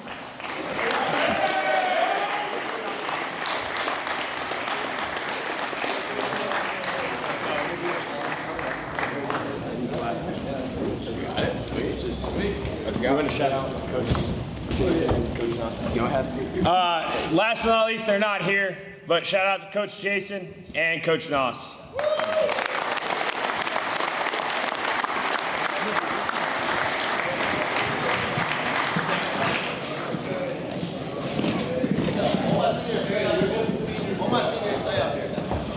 seniors stay. Stand over here in the corner, we'll get y'all. Just to plant a seed before they get started with this last section, those of you who are too old to go to Cool Beans, Scott Sayman, you are. Us old people are going to go to Double Dogs on Kingston Pike, which is very close, after this is over with. Next Sunday.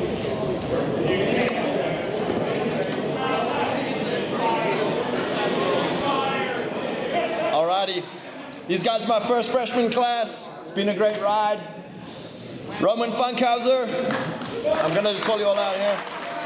Toby Fagan, Toby, and stay all up there for a big group photo. Nate Barnett, who's also my S&C coach. Thank you, Nate. Very cool. Max Ponce, Maximos.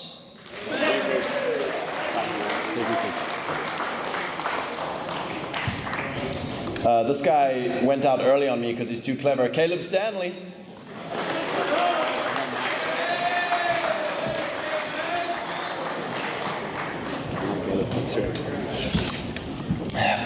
Most successful president in the history of the program, Aidan O'Connor.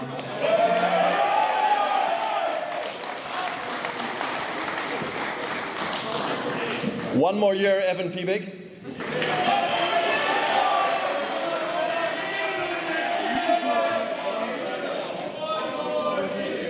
Michael McGettigan.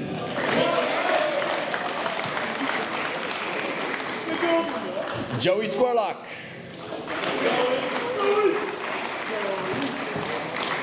Okay, this guy's actually needs to come on up here. He's English. Gabriel.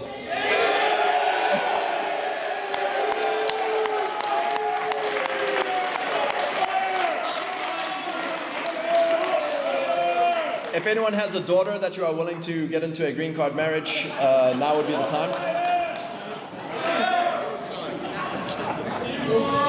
Brendan O'Neill. For a third time, fifth time. Leo Bonifacio.